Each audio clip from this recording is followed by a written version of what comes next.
vous invite à tourner avec moi dans 1 Pierre au chapitre 3.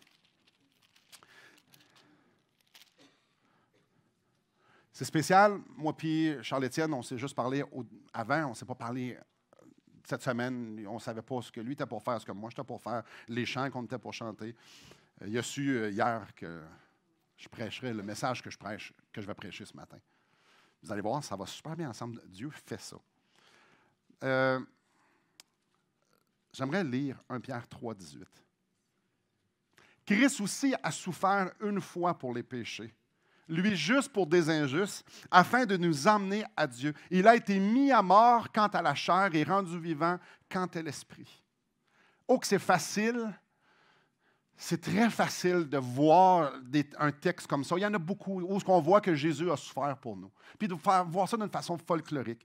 Et de voir ça comme si c'était normal. De voir ça en lisant ça, puis en contemplant ce passage-là sans réaliser vraiment ce qui s'est passé. Et sans nécessairement faire un lien avec ce que je suis en train de vivre. Malheureusement, on dit, tu sais, là, Jésus est mort pour mes péchés. C'est une des premières choses que les enfants apprennent, que Jésus est mort pour les péchés.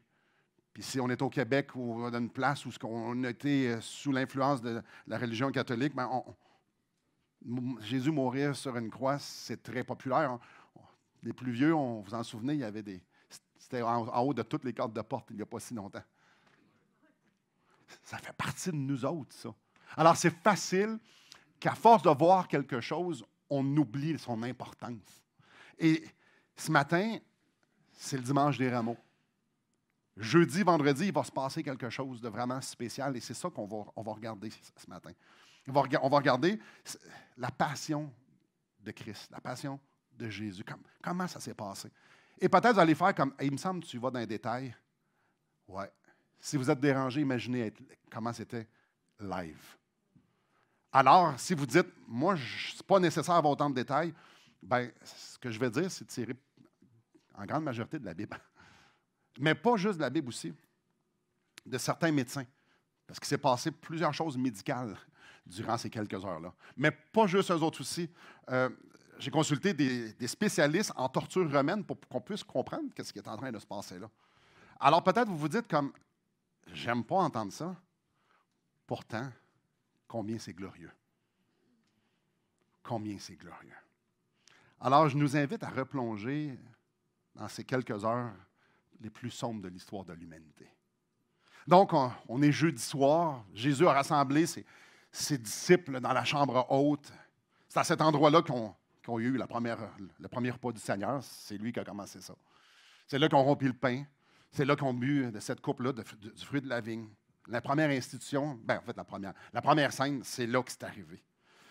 À un certain moment donné, durant la soirée, Judas, l'un des 12, l'un de ceux qui avaient suivi Jésus pendant 3 ans, a décidé de partir. On sait pourquoi. Parce qu'il doit aller trahir Jésus. Une fois le repas fini, à peu près 21 heures, les heures sont approximatives, mais ce n'est pas si loin que ça. Juste pour se donner une idée du contexte, à peu près vers 21 heures, le souper est fini. Donc Jésus sort de Jérusalem, puis il s'en va dans le jardin de Gethsémani, non loin du mont des Oliviers. Puis étant donné qu'il est Dieu, étant donné qu'il a une connaissance parfaite de l'Ancien Testament, il sait très bien ce qui va arriver. Il sait que son arrestation est imminente. Il sait fort bien que très, très bientôt, il va souffrir le martyre et que très bientôt, il va être séparé de son Père. Étant donné qu'il sait ça, il est dans le jardin, il commence à ressentir de l'angoisse, beaucoup d'angoisse, beaucoup d'angoisse. Il y a tellement de choses qu'il va subir qui sont inhumaines. Suer du sang, c'est vraiment quelque chose qui est réel. Ça s'appelle de l'hématidrose. C'est un phénomène, suer du sang. Les scientifiques disent que l'hématidrose se produit lorsqu'une personne souffre énormément d'angoisse. Ce qui fait en sorte, c'est que les pores de la peau vont s'ouvrir, puis il va y avoir des glandes qui vont comme péter, ça va laisser sortir du sang. L'hématidrose, c'est très, très rare. La preuve, probablement, que jamais d'entre vous a vu quelqu'un suer du sang. Mais c'est une vraie maladie. Et ce qu'on sait, on ne sait pas grand-chose, mais ce qu'on sait, c'est que oui, le sang sort des pores de peau, mais que ça laisse la peau dans une sensibilité incroyable. On peut juste s'imaginer, quand il sort du sang, les pores de peau s'ouvrent, on devient hyper, hyper, hyper sensible. Jésus est malade dans tous les sens du terme, d'angoisse. À un certain moment donné, dans le jardin, Judas arrive avec ceux qui l'avaient payé. Judas arrive avec les huissiers, avec quelques pharisiens, avec des soldats. Ils viennent saisir Jésus. Ils lui attachent les mains, ils l'emmenent, puis pendant la nuit, là.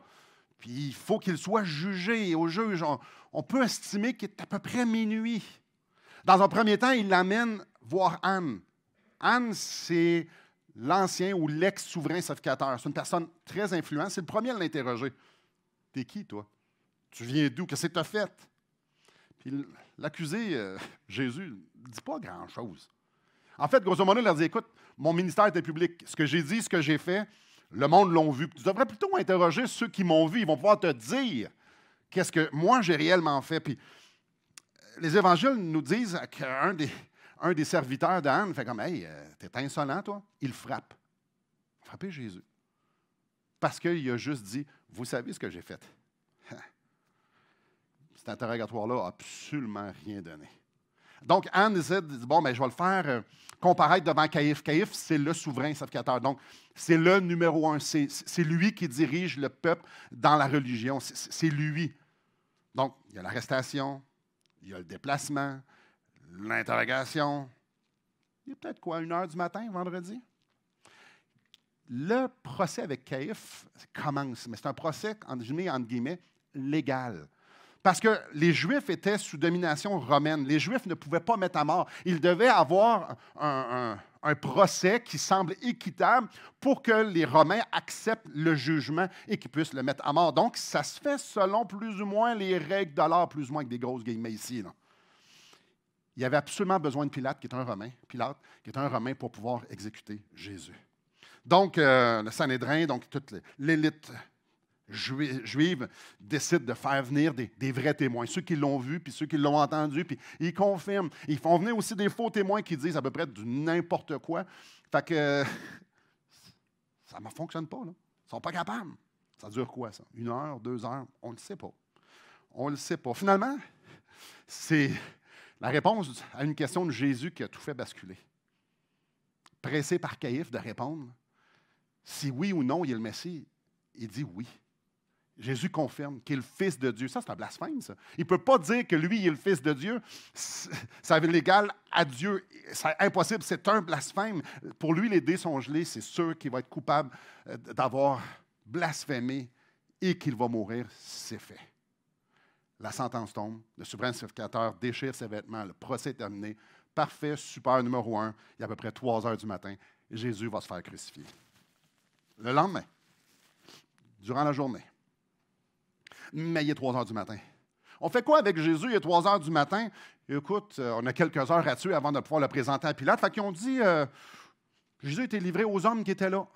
Des hommes qui ne l'aimaient pas vraiment. La plupart, c'était des serviteurs de Caïphe, des pharisiens, des gardes du corps ou des agents de sécurité. La grande majorité d'entre eux haïssaient viscéralement Jésus. Eux autres, ils étaient là puis ont fait comme, lui, il faut qu'il arrête, il faut qu'il meure, puis tout ça. Donc, l'idée, c'est que c'était free for all. Ceux qui voulaient le frapper pouvaient le frapper. Ces hommes-là, c'était des réels brutes, sadiques. Alors, on cogne. On lui crache au visage. On le gifle. On lui donne des coups de poing. On lui donne des coups de bâton. On a vu assez de télévision pour pouvoir s'imaginer ce qu'une gang de gars qui haïssent une personne sont capables de faire. C'était pas moins. Là. C'était clairement pas moins. C'est là que Jésus s'est fait arracher la barbe. Vous essayerez ça. Moi, juste un poil, puis les genoux plient, lui, il s'est fait arracher la barbe. Pas doucement. Combien de temps ça a duré? Rien dans les Écritures nous permet de dire ça a duré tant de temps. Mais pour pouvoir rentrer ça dans le temps, on parle d'1 heure, 2 heures. Ouf. Par la suite, le matin, Jésus est emmené, traverse Jérusalem pour l'amener à la forteresse où on demande une audience à Pilate. Pilate, lui, écoute les accusations des Juifs. Alors, tu retournes vers Jésus, qui est déjà pas mal amoché. Puis, il est doux, ce gars-là. Là. Il n'a certainement pas fait de quoi d'aussi grave que ce que les autres l'accusent. Voyons, il trouve absolument rien qui mérite la peine de mort. Clairement, c'est un bon gars. Donc, convaincu de l'innocence de Jésus, il retourne dire aux Juifs, êtes-vous certains? Êtes-vous certains? Puis au cours de la discussion, il apprend que Jésus, c'est un Galiléen. Ça veut dire qu'il dépend de la juridiction d'Hérode. Super. On l'envoie à Hérode. On l'expédie. C'est pas très long. Il est peut-être 7 heures le matin. Nouvelle interrogatoire avec Hérode. Hérode tourne Jésus en dérision. Il le revêt d'une robe blanche, puis il renvoie à Pilate. Il dit, je n'ai pas trouvé de motif pour tuer ce gars-là. Il a l'air plutôt inoffensif. Imaginez un bon gars, déjà bien magané physiquement. Pourquoi vous voulez le tuer? En tout cas, les évangiles ne mentionnent aucune brutalité chez Hérode, mais le Pilate, lui, fait comme, OK, je reprends l'affaire en main. OK. Fait qu'il fait ce qu'il peut pour relâcher Jésus, parce qu'il est convaincu que Jésus n'a rien à voir avec ça. Fait que chaque année, lui, il avait comme coutume, pour la Pâque, de libérer un prisonnier, de donner l'amnistie à un prisonnier. Jésus. Fait qu'il présente ça au peuple, mais le peuple ne veut absolument rien savoir. Et il y a mieux qu'il relâche Barabbas, un vrai pourri. Fait que, OK. Impossible de calmer la foule. La foule est déchaînée. Les chefs religieux avaient rassemblé probablement les pires pour qu'ils soient les plus bruyants devant Pilate, pour qu'il arrive exactement ce qu'ils veulent arriver. Donc, il va avoir une excitation, mais tellement malsaine, qu'il criait, puis il crie encore, puis encore. Donc, il fait comme, OK, j'entends vos cris. Fait que, en espérant décalmer, je vais le faire châtier. On va y en donner une sincère. Donc, le but, c'est de sauver la vie. Fait qu'on va le maganer assez pour attendrir le peuple. C'est ça l'idée en arrière. Donc, Jésus est remis aux soldats pour qu'ils soient flagellés. 9 h le matin. Vous savez, clairement, la flagellation, ce n'est pas une plaisanterie. C'est un véritable supplice. Les fouets étaient composés de plusieurs lignes, plusieurs branches de cuir. Et au bout de ça, ils mettaient des billes de plomb ou maintenant des petits os. Le but, c'est que ça reste accroché dans la peau et qu'il doit tirer. La loi juive, peut-être que vous savez ça, la loi juive ne permettait pas qu'on fouette plus que 39 coups, parce qu'après 39, c'était trop grave. La personne pouvait mourir. La seule chose, c'est que ce n'était pas des Juifs qui flagellaient. C'était les Romains. Et les Romains, eux autres, cette loi-là, mais ils s'en contrefichent. Eux autres, c'est on fesse. Les coups portés par les bourreaux, c'était épouvantable. Ces gars-là, c'était des professionnels du supplice. C'était ça leur job, faire mal, de faire un spectacle public pour dissuader tout le monde. C'était ça le but de l'activité. À eux autres, ils savaient comment faire mal. Les experts en torture romaine ont déclaré que le dos d'une personne flagellée devenait comme une gélatine.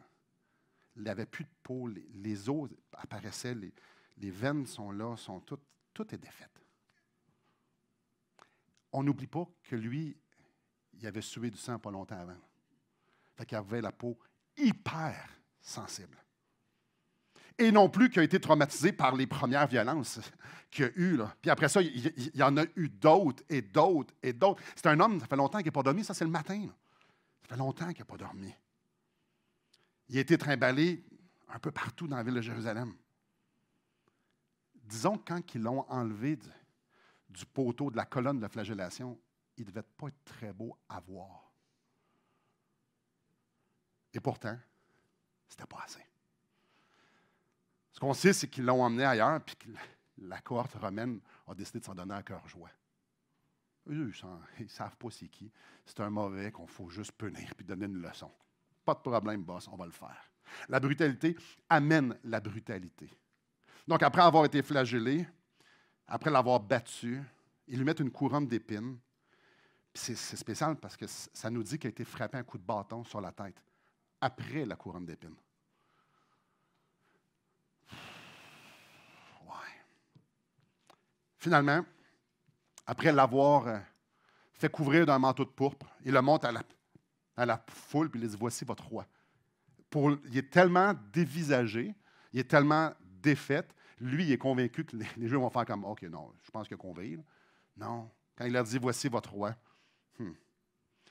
la vue de Jésus, la foule devient hystérique. La haine des Juifs les pousse à dire, non, non, crucifie-le. Crucifie-le. Crucifie-le. Que son sang retombe sur nos mains. On veut juste s'en débarrasser. Il est à peu près midi. C'en est fini. Jésus va te clouer sur une croix. Il va te laisser pendu sur un bout de bois pendant des heures et des heures, subissant des souffrances atroces. Pas mal pire que ce qu'ils viennent de vivre. Donc oui, on lui remet ses vêtements, puis on l'amène pour être crucifié. C'est lui qu'il faut qu'il porte sa croix, mais on peut juste imaginer qu'il est ben trop mal en point pour ça. Jamais, puis c'était pas une longue distance, à peu près 500-700 mètres, un demi-kilomètre, c'était pas long. C'était pas long pour se rendre au lieu d'exécution, mais il était juste trop faible. Fait qu'ils ont demandé à Simon de Cyrène de pas tirer, mais de traîner sa croix.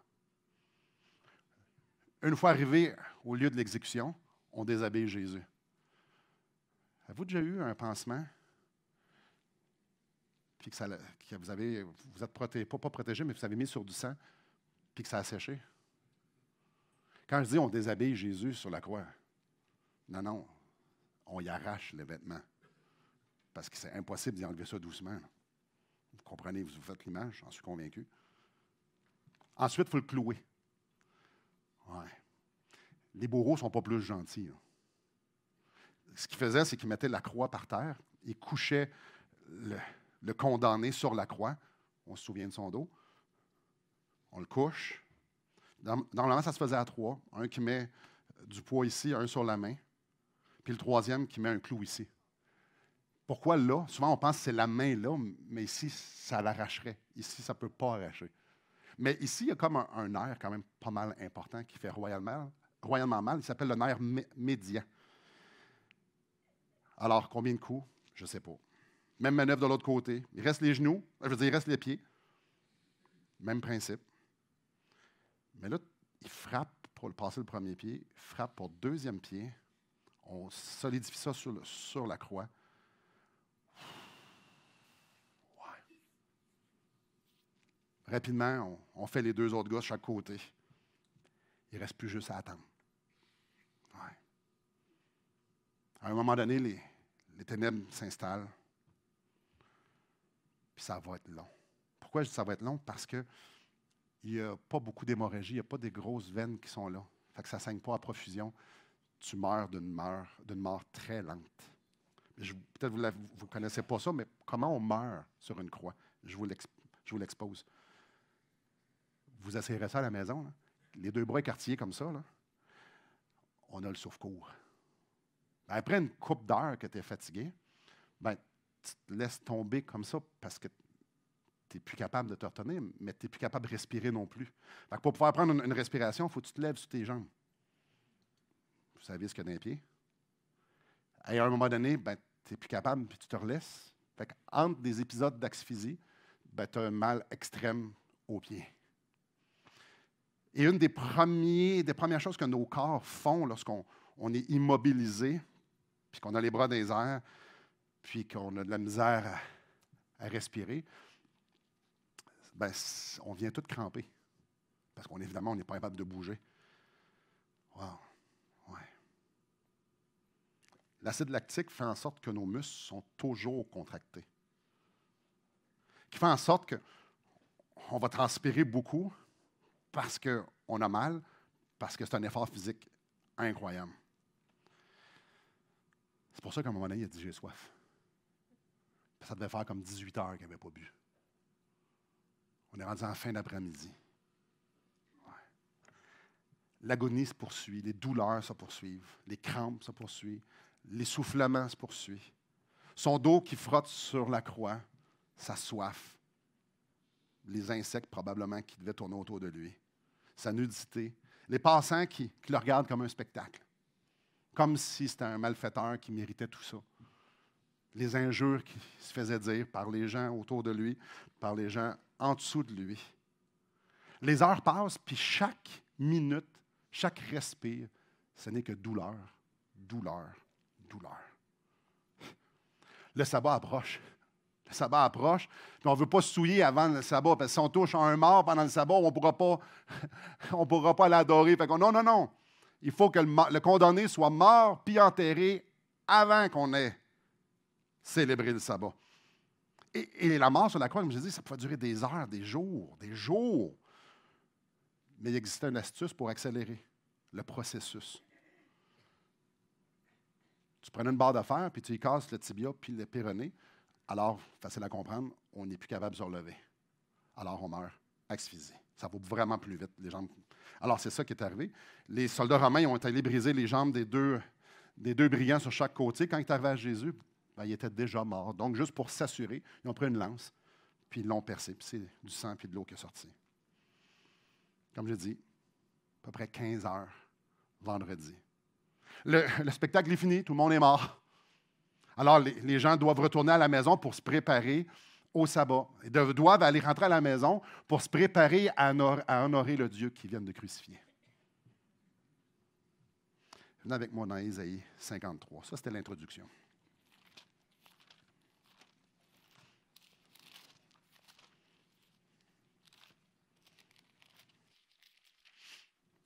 Pourquoi?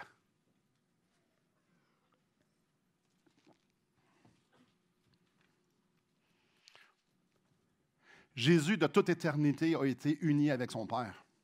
De toute éternité, il n'y a jamais eu une milliseconde qui n'ont pas été d'accord, qui n'ont pas été unis, qui n'ont pas eu une communion ensemble. De toute éternité, Jésus est Dieu. Il est la deuxième personne de la Trinité. Pourquoi, pendant un instant, dans son humanité, il a accepté d'être séparé de son Père? Pourquoi? Pourquoi? Pourquoi Jésus a-t-il été déserté par ses amis? Pourquoi Jésus a été trahi par l'un de ses plus proches, meilleurs amis? Ça faisait 3 ans qu'il était jour et nuit avec Judas. Pourquoi? Pourquoi avoir accepté les insultes? Pourquoi avoir accepté les coups? C'est lui le maître de l'univers. Il peut dire en un instant, c'est assez, c'est fini. Il n'y a plus d'univers. Il est capable de le créer avec sa parole. Il est capable de tout anéantir, également par sa parole. Pourquoi il a accepté autant de souffrances? Pourquoi? Pourquoi le maître de l'univers qui s'incarne pour venir nous servir se laisse cracher au visage? Pourquoi? Il est venu porter la couronne de l'humiliation. Lui qui a juste fait du bien. 100% de bon toute sa vie. Pourquoi il s'est laissé être humilié publiquement? Pourquoi il s'est offert en sacrifice public, un spectacle des plus dégoûtants? Pourquoi il s'est fait crucifier comme un vulgaire criminel? Verset 4. Ça répond à toutes ces questions. Cependant, ce sont nos souffrances qu'il a portées. C'est de nos douleurs qu'il s'est chargé. Nous l'avons considéré comme puni, frappé de Dieu et humilié. Mais il était blessé pour nos péchés, brisé pour nos iniquités. Le châtiment qui nous donne la paix est tombé sur lui et c'est par ses meurtrissures que nous sommes guéris. Nous étions tous errants comme des brebis, chacun suivait sa propre voie et l'Éternel a fait retomber sur lui l'iniquité de nous tous. Il a été maltraité et opprimé. Il n'a pas ouvert la bouche. Semblable à un agneau qu'on mène à la boucherie, à une brebis muette devant ceux qui l'attendent. Il n'a point ouvert la bouche. Ce texte-là est en train de nous expliquer pourquoi. Mais j'aimerais ça qu'on puisse juste avoir une photo. Il y a eu plein de films de la Passion du Christ. Des films de Jésus qu'on voit à Pâques. J'aimerais ça que la Bible nous donne une photo de Jésus. J'aimerais ça qu'on la voit avant de continuer dans le pourquoi. C'est au chapitre 52. Regardez au verset 14. De même qu'il a été pour plusieurs un sujet d'effroi, tant son visage était défiguré, tant son aspect différait de celui des fils de l'homme. Ouais. Pourquoi? Pourquoi Jésus devait être défiguré? Pourquoi? En plus, c'est lui qui fait le plan. Pourquoi? Et Ésaïe 53 nous répond, pour toi, pour moi. C'est pour moi, c'est ça que ça prenait. Pourquoi Jésus subit ça? À cause de nos infidélités, à cause de nos manquements, à cause de toutes les fois qu'on justifie nos actions, mais on le sait qu'elles ne sont pas bonnes, à cause de toutes les mauvaises pensées, toutes les mauvaises paroles, toutes les mauvaises actions. C'est à cause de ça. C'est à cause de la quantité incroyable que chacun d'entre nous, on offense Dieu. La quantité incroyable de péchés. Pourquoi on a cloué le roi des rois? Pourquoi on a cloué le roi, le créateur, le saint, le bon? Pour moi. Je ne sais pas pour vous, mais je suis en train de dire non, arrête ça tout de suite. Je n'accepterai pas que quelqu'un meure pour moi. Je n'accepterai pas que quelqu'un subisse ça pour moi. Je n'accepterai pas que quelqu'un ait le plus bas du plus bas du plus bas, puis qu'après ça, on y crache encore dessus pour moi. Ça n'a aucun sens que quelqu'un soit défiguré pour moi. Je ne sais pas pour vous, mais ça n'a aucun sens. Aucun sens que quelqu'un meure pour moi. Ça n'a aucun sens. Et je peux juste entendre Jésus faire « Mais je t'aime. Mais je t'aime. Mais je t'aime. » Colossiens 1, 21, 22 nous dit « Et vous qui étiez autrefois étrangers et ennemis par vos pensées et par vos mauvaises œuvres. » On le sait. OK, oui, j'étais un ennemi parce que oui, j'ai péché. Clairement, il vous a maintenant réconcilié par la mort dans son corps, dans le corps de sa chair, pour vous faire paraître devant lui saint, sans défaut et sans reproche. Ça doit arriver pour que je puisse être réconcilié. La passion, Jésus sur la croix, Jésus séparé de son Père, c'est le prix pour que moi, Simon Ouellette, je sois réconcilié avec Dieu. Si ça n'arrive pas, je ne suis pas ici, vous n'êtes pas ici, puis on est mort dans nos péchés. C'est ça le prix. Éphésiens 1,5 nous dit, il nous a prédestinés dans son amour à être ses enfants d'adoption par Jésus-Christ. Pour qu'on puisse être des enfants de Dieu, c'était ça le prix.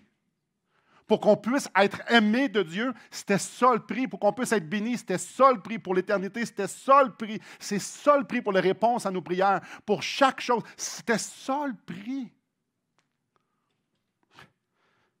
Hébreux 2,11 nous dit, car celui qui sanctifie et ceux qui sont sanctifiés sont issus d'un seul. C'est pourquoi il n'a pas honte de les appeler frères. Oh, on aime dire Jésus, c'est mon frère, je l'aime, Dieu, c'est mon Père, merci. Puis, Abba, Père. Et le prix devient folklorique. On s'habitue de dire Jésus est mort sur la croix pour moi. Wow! Donc, je vais prendre les bénédictions et la raison, le prix qui a été payé, je vais le prendre pour rien ou pas grand-chose. Oh non, pas encore ça matin. Sérieux? Venez avec moi dans Éphésiens chapitre 5. Éphésiens chapitre 5. S'habituer à un tel spectacle, s'habituer à autant de barbarie, s'habituer à la manifestation d'une justice parfaite, s'habituer à la manifestation d'un amour parfait, être capable de vivre sans une journée, une heure, sans qu'il y ait un lien entre ce qui s'est passé il y a 2000 ans sur la croix du Calvaire et ce que je suis en train de faire à l'instant, peu importe ce que je fais dans ma journée. Il y a un lien, tout est lié ensemble, ça vient de là. C'est là qu'on a été achetés, c'est là que nos vies ont été achetées, c'est là que nos vies ont été bénies, c'est là que tout a commencé. Puis c'est rien. 5,25. Marie, que chacun aime sa femme. Ça, on a vu ça il y a quelques semaines. Comme Christ a aimé l'Église. Il s'est livré lui-même pour elle, afin de la sanctifier, en la purifiant, en la lavant par l'eau de la parole, pour faire paraître devant lui cette Église glorieuse, sans tache, ni ride, ni rien de semblable, mais sainte et irréprochable. Moi, ce que je trouve fascinant, c'est que Dieu nous donne des illustrations qui sont tellement claires dans la parole de Dieu. Puis pour illustrer sa passion qu'il a d'être avec nous, sa passion qu'il a qu'on soit appelé son frère, sa passion qu'il a de nous réconcilier, sa passion qu'il a qu'on soit dans sa famille, sa passion qu'il a de nous bénir est l'illustration de ma relation avec ma femme. Ici, chapitre 5, c'est l'illustration comment un homme doit aimer sa femme. Il dit, Simon, tu es une faible illustration avec ta femme de ce que je suis avec toi. La réponse à pourquoi mon Sauveur a subi ça pour moi, c'est qu'il était puissamment passionné, profondément passionné d'avoir une relation vibrante avec toi et avec moi. Comme je dis, c'est facile de s'habituer au langage du salut, de tomber même robotique, de pouvoir vivre une vie, puis de le faire parce que c'est religieux. C'est facile d'être chrétien et de ne pas aimer Dieu. C'est facile d'être chrétien, facile, un vrai chrétien, puis de vivre ses journées, sa vie, sans aimer Dieu. On le connaît, on y obéit, mais on ne l'aime pas. On fait ça parce qu'il nous le demande de le faire. Mais Dieu, lui, il n'est pas comme ça. Dieu, lui, il ne fait pas les choses parce qu'il faut qu'elles soient faites. Dieu les fait parce qu'il aime. C'est qui est. Et la preuve de son amour, la preuve de sa volonté qu'il veut avoir une relation avec nous, une relation comme j'ai avec ma femme, mais parfaite, c'est la croix. Dieu m'aime. Dieu veut avoir une relation basée sur l'amour avec chacun d'entre nous. Puis il est tellement sérieux dans sa démarche qu'il nous le montre à la croix. Les souffrances, la séparation d'avec Dieu nous démontrent comment lui prend ça au sérieux d'être avec nous, d'à quel point il va avoir notre cœur. Il nous montre son cœur et il me dit, aime-moi, regarde comment moi je t'aime. Dans Tite 2,14, il nous dit, il s'est donné lui-même pour nous afin de nous racheter de toute iniquité. Parce que ce qu'il faut se souvenir, ce n'est pas les Juifs ni les Romains qui l'ont pris. C'est lui qui s'est offert en sacrifice. Pourquoi? Pour nous racheter, pour payer le prix, pour que nos iniquités ne soient plus la réalité de notre vie. L'humiliation, la douleur, le rejet, être séparé de son Père dans son humanité, c'est le prix que Jésus voulait payer pour qu'on puisse l'appeler frère. Pour Jésus, il n'y avait rien de trop grand, rien de trop gros qui pouvait l'empêcher de faire ce qui devait être fait pour avoir une relation avec toi puis avec moi. En conclusion, comment va votre âme ce matin? On se présente devant Jésus ensanglanté, méconnaissable. Comment va votre âme ce matin? Ça va bien? Super. Je suis sûr qu'il y en a qui vont bien. C'est tellement facile de tomber dans un mode de vie, une habitude, de prendre Christ pour acquis. C'est tellement facile de vivre sur les fiumes des bénédictions passées. C'est tellement facile de prendre nos décisions sur nos connaissances, non pas sur la direction de l'Esprit Saint. C'est facile, quand on a un gros CV de choses qu'on a faites pour Dieu, de ralentir un moment donné, puis juste présenter notre CV du passé et aujourd'hui, plus rien faire. C'est facile. Parce que quand on présente notre CV, on se déresponsabilise pour aujourd'hui, on l'a déjà fait. Ouais. C'est facile de tomber dans la légèreté mondaine, c'est tellement facile.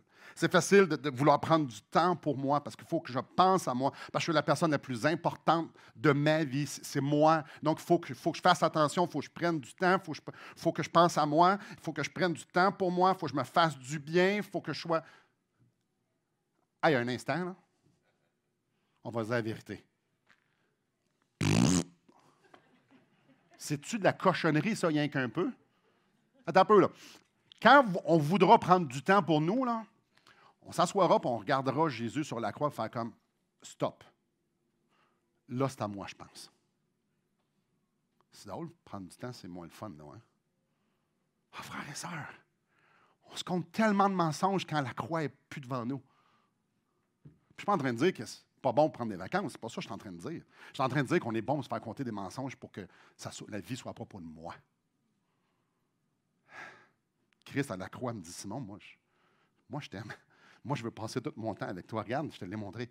Ça, c'est ma partie. Toi, maintenant. Tu veux-tu répondre avec amour à tout mon amour que je l'ai versé pour toi? Venez avec moi dans Jean 21, puis on va finir avec ça. Dans Jean 21, tu veux-tu répondre à mon amour avec de l'amour ou avec de la religion? Tu veux-tu répondre à mon amour avec des choses qu'il faut que tu fasses?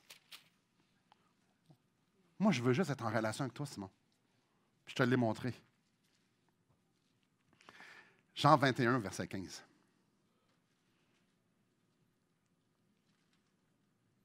Hey boy. Remettez-vous juste dans les sandales de la scène qu'on va voir là. Après qu'ils eurent mangé, Jésus dit à Simon-Pierre, « Simon, fils de Jonas, m'aimes-tu plus que ne m'aiment ceux-ci? » Il lui répondit, « Oui, Seigneur, tu sais que je t'aime. » Oh, il n'a pas répondu à la question. Jésus lui dit, « Paie mes brebis. » Il lui dit une deuxième fois, « Simon, fils de Jonas, m'aimes-tu? » Pierre lui répondit, « Oui, Seigneur, tu sais que je t'aime. » Jésus lui dit, « Paie mes brebis. » Il lui dit pour la troisième fois, imaginez 3 fois la question. Ça, c'est après qu'il soit ressuscité, donc c'est après beaucoup de boulettes de Pierre. Il lui dit pour la troisième fois, « Simon, fils de Jonas, m'aimes-tu? » Pierre fait attristé de ce qu'il avait dit pour la troisième fois, « M'aimes-tu? » Il répondit, « Seigneur, tu sais toutes choses. Tu sais que je t'aime. »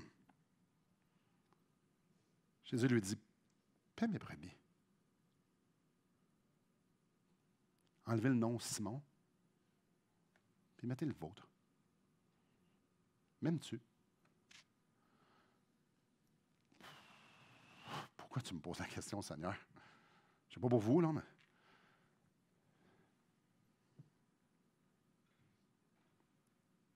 Tu sais que jamais je vais t'aimer comme tu m'as aimé. Pourquoi tu me demandes, m'aimes-tu? L'affaire qu'on sait, c'est que Jésus voulait utiliser Pierre pour sa gloire. Il voulait faire des choses extraordinaires avec Pierre. On le sait. Pierre était utile dans le royaume de Dieu d'une façon incroyable. Mais la première chose que Jésus veut s'assurer, que Jésus veut que Pierre comprenne, c'est quoi? Est-ce que tu sais tout ce qu'il faut que tu fasses, Pierre? Non. M'aimes-tu? Oublie ton CV, de toutes les bonnes choses que tu as faites, oublie toutes les mauvaises choses que tu fais, même me renier 3 fois, la dernière fois avec imprécation. Oublie tout ça, là. Tu m'aimes-tu? Moi, je viens de mourir pour toi, bien. J'ai ressuscité, je t'ai démontré qui je suis qui. Tu m'aimes-tu? Est-ce qu'on l'aime? Oui, passez à votre semaine. Si vous faites semaine, vous dites, ah non, moi, je suis sûr, je l'aime, il le sait. Vous viendrez me voir après. Dieu, Jésus, veut qu'on l'aime. Un vrai amour, sans religion, sans artifice, juste un amour passionné, comme un jeune marié va avoir pour sa femme ou sa femme envers son mari. Pour nous, nous l'aimons parce qu'il nous a aimés le premier. Je regarde comment il m'a aimé. Et c'est l'amour qui va être manifesté en moi. C'est avec ça que Dieu veut que je m'approche de lui. Tout le temps. La culpabilité ne devrait jamais m'éloigner de jamais. Parce que le sang de l'agneau est infiniment supérieur à la quantité innombrable de péchés que vous et que j'ai fait. La culpabilité, il s'en est occupé. Il n'y a rien qui devrait me retenir d'aller à Jésus. Il dit, moi, je t'aime, Simon. Oui, mais je t'aime. Moi, mais je suis infidèle. Je le sais. Oui, mais je sais. Oui, mais c'est pour ça que je suis mort sur la croix. Viens. Viens, vois à quel point je suis passionné pour toi.